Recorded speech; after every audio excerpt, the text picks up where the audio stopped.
설마 하던 이들이 사실로 드러나고 있습니다. 중국 사람들이 한국의 포털 사이트 네이버의 댓글을 통해서 조직적으로 우리나라 대통령 선거, 지방선거에 개입한 정황이 확인됐습니다. 댓글 활동을 벌인 사람들, 국민의힘 후보를 비판하고 더불어민주당 후보를 지지했다고 하는데요. 어떤 면에서는 당연한 얘기인데, 한마디로 대한민국의 자유민주주의를 지키려는 사람들은 사면의 적들에 둘러싸여 있다고 볼 수가 있죠. 한국에는 주사파 운동권 세력뿐 아니라 그 뒤에 있는 북한 정권, 또 그 뒤에 있는 중국 공산당, 또 러시아에 있는 트롤 군대라는 세력들 말입니다. 푸틴 세력들 말이죠. 지난번 20대 대선을 앞두고는 당시 국민의힘 윤석열 후보를 룸살롱 어퍼컷이라고 통칭을 했고요. 윤석열이 되면 나라가 망하고 전쟁이 난다, 이런 식으로 댓글을 달고 다녔다는 거예요. 반면에 민주당 이재명 후보는 황제폐허라고 통칭을 했다고 하는군요. 이 댓글 부대기 때문에 이들이 통칭 그렇게 불렀다는 겁니다. 이재명 씨가 기분이 좋을지 나쁠지 모르겠네요. 황제폐하. 주로 국민의힘을 지지하는 60대 이상 20대 남성 영남 지역을 비하하는 내용도 많았다고 하는군요. 사실 어떤 면에서는 예전부터 사실상 확인되고 있었다라고 볼 수 있는 게, 국내 거주 외국인 숫자가 226만 명인데요. 이 중에 약 100만 명 가까이가 중국 사람입니다. 중국 사람이 제일 많죠. 그 중에 한 60만 명 정도가 조선족으로 알고 있고요. 그러니까 100만 가까이 되는 중국인 국적자들, 그 중에 유학생 숫자, 이 조사할 때마다 좀 달라지고 코로나 때 줄었다고는 하는데, 47,146명에서 16,968명으로 2020년에서 2022년 사이 좀 줄었다고 하는데요. 어마어마한 숫자의 중국인 유학생들이 있습니다. 이게 다 중국 공산당 통제를 받거든요. 그러니까 시키는 건 안 할 수가 없는 거예요. 중국은 일당 독재 사회이기 때문입니다. 이걸 조사한 데가 가천대 경찰안보학과 윤민우 교수 연구팀이라고 하는데요. 빅데이터 분석 기법인 크롤링이라는 것으로 확인을 했다고 합니다. 그래서 중국이 조직적인 댓글 활동을 했다, 다수 포착을 했다라고 발표를 한 거예요. 연구팀은 중국 우월주의와 한국 비하, 한미관계, 한일관계 비판 성향의 댓글들을 계속 올렸다는 거고요. 이 댓글들을 보면은 지난 9월에서 11월에만 3만 건 넘는 댓글을 남겼다고 합니다. 그리고 이 계정들을 찾아보니까요, 미국 국무부의 글로벌 관여센터 CEC라고 하는데, 이 CEC라는 국가 유럽연합 대외관계청 EAS가 공개한 중국 댓글 공작 추정 계정과 같은 특징을 보이고 있다, 같은 패턴을 보이고 있다는 거예요. 자, 그래서 맞춤법 오류도 비슷하게 나오고, 못 벗어난다, 할 수밖에 없다, 이 쌍기역이 아니라 그냥 기역을 받침으로 넣는가 하면 이 같은 실수들이 반복적으로 나오고 있는 것, 이것을 이제 윤민우 교수는 이렇게 설명합니다. 해외에서 확인된 중국의 댓글 공작 활동과 거의 똑같은 패턴이 한글로 작성돼서 유포되고 있다. 이건 조직적 개입을 했다는 거로밖에 볼 수 없다. 이게 선거 때 했다는 얘기입니다. 우리나라 대선 때, 지방선거 때 말입니다. 이들이 서로를 팔로우하고 네트워크를 이루고 있고 서로 댓글에 좋아요를 누르고 있다는 거예요. 그럼 조직적으로 하고 있다는 얘기죠. 그래서 이 연구팀은 중국 측 공작 댓글을 내용에 따라 8개로 분류하기도 했는데, 이 내용들을 보면은 친중국 내용, 중국의 시각에서 국제관계를 분석하는 내용, 한국의 문화와 국민을 비하하는 내용, 친중국 인사를 지지하고 반중국 정치를 비방하는 내용, 반미 반일 선동 등이라고 합니다. 이거 참 큰일이에요. 인터넷 여론이라는 게 이런 식으로 만들어진다는 거 아니에요. 그 결과 중국 측은 2021년에서 2022년 대통령 선거, 지방선거에서 국민의힘 후보에 대한 각종 네거티브성 댓글을 남겼다, 이게 사실 확인됐다라고 윤민우 교수팀이 발표를 한 겁니다. 반대로 민주당 후보에게는 지지 댓글을 달았다고 하는군요. 그리고 이 지지 댓글을 받은 사람들 보면은요, 조국 전 법무부 장관, 윤미향 의원 등 야권 유력 인사도 응원을 했다고 하는군요. 이거 참, 이 하나의 중국이라는 아이들이 가지고 있는 이 댓글로는 지난해 1월 27일 힘내세요 조국 교수님, 구찜당, 이 국민의힘을 비하하는 내용이죠. 구찜당에게 정확히 3배로 갚아줄 것입니다, 이런 댓글을 남겼는데, 이게 똑같은 패턴을 두고 반복적으로 나왔다는 거예요.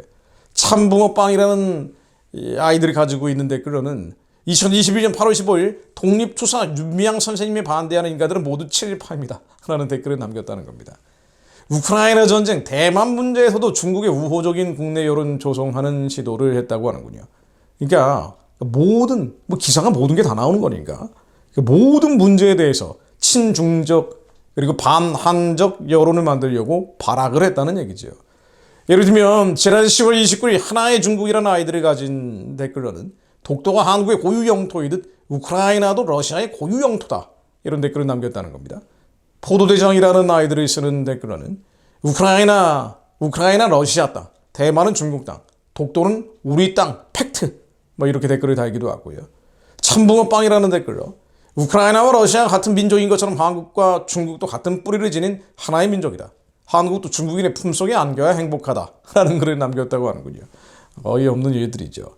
제 유튜브에도 이상한 댓글 남기는 사람들 많은데 또 이상한 유튜버들 그 팔로워 수도 굉장히 많고 보는 사람도 굉장히 많은 그런 유튜브들도 보면은 러시아에 대해서 맹목적으로 추정하고 친러시아적인 성향을 넘어서 총러시아적인 성향을 보여주는 사람들이 있는데 이런 사람들도 좀 추적을 하고 분석을 해볼 필요가 있다는 생각이 듭니다.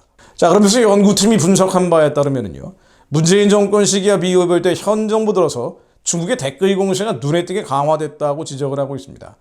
그러니까 중국 공산당에 대해서 비판적인 입장인 정부가 들어서니까 인터넷상에서는 더 난리를 치고 있는 거예요.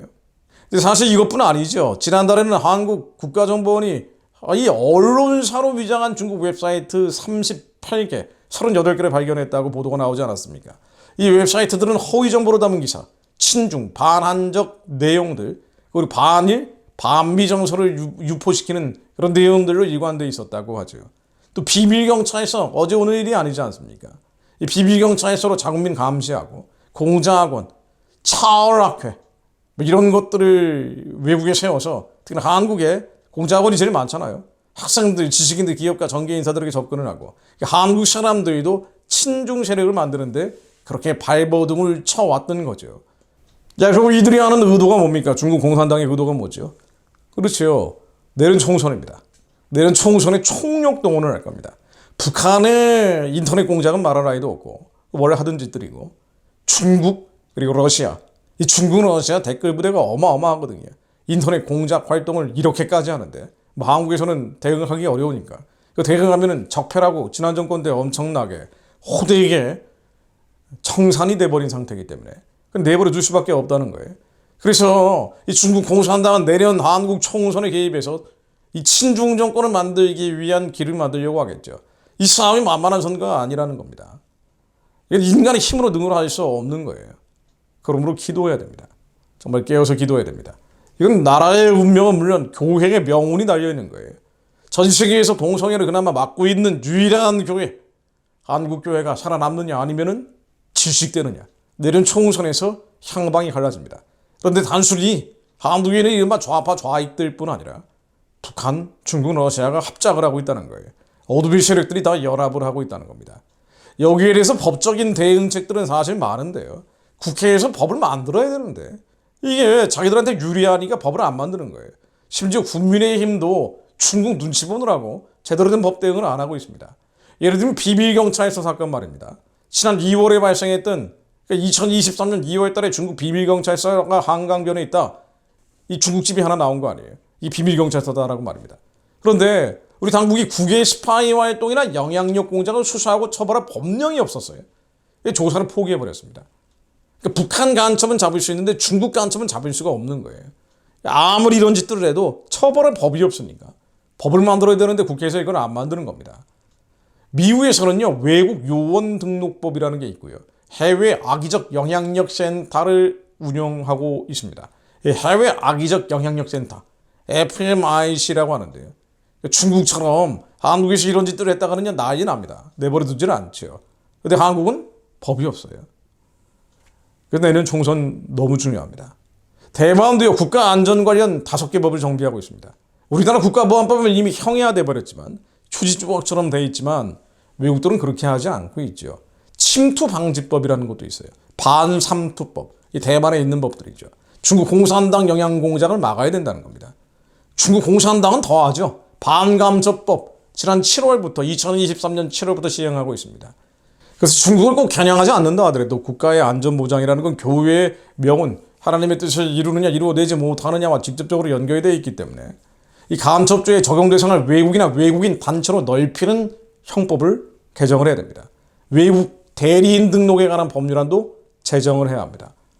이런 법들을 만드는 것이 내년 총선에 아마 향방이 갈라질 겁니다. 그걸 위해서는 먼저 그리스도인들이 깨어서 분별하여 기도해야 합니다. 이게 다 어둠과 흑암의 영들이 하는 거예요. 우리 지금 혈과 육에 대한 게 아니라 정사 원사의 어둠의 세상 주관자, 하늘에 있는 악의 영들과 싸우는 것입니다. 주사파 운동권 뒤에 있는 북한, 중국, 러시아 뒤에 있는 정사 원사의 어둠의 세상 주관자, 악하고 추하고 더러운 영들과 싸우고 있는 거죠. 도둑이 오는 것은 도둑질하고 죽이고 멸망시키려는 것뿐이요. 내가 온 것은 왕으로 생명을 얻게 하고 더 풍성히 얻게 하려는 것이라. 이 말씀이 지금 한반도에 그대로 적용되는 말씀입니다. 도둑질하고 죽이고 멸망시키는 것이 그들이 하는 짓이에요. 간첩들이 하는 게 무슨 선한 일이 있겠습니까? 네이버에서 간첩질하고 있는 북한, 중국, 러시아 간첩들, 도둑질하고 죽이고 멸망시키려는 자들, 하나님 숨겨진 것들, 알려지지 않고 감춰진 것들이 다 드러나게 하시요. 빛이 비치면 어둠이 사라지는 것처럼 예수 그리스도의 이름으로 그 흑암의 진들이 깨어지게 하옵소서. 예수님만이 선한 목자입니다. 예수님만이 양들을 위해 목숨을 버리십니다. 삭구는 목자가 아니요 양도 제 양이 아니라 이리가 오는 것을 보면 양을 버리고 달아나니 이리가 양을 물어가고 또 해치느니라. 하나님 이 나라와 민족의 삭군들이 아니라 백성들을 위해 양들을 위해 목숨을 버릴 수 있는 선한 목자들이 지도자로 일어나게 하옵소서. 통일의 지도자로 예비되게 하옵소서. 예수님 다시 오실 길을 예비하는 자들이 되게 하옵소서. 그것을 위해 거룩한 옷을 입고 즐거이 헌신하는 자들, 저희들이 부르짖어 기도하오니 종이 종이로 낮에도 잠잠치 않고 밤에도 부르짖고 싸우니 하나님 말씀으로 이 민족 가운데 임하여 주옵소서. 예수 그리스도 이름으로 기도드립니다. 아멘.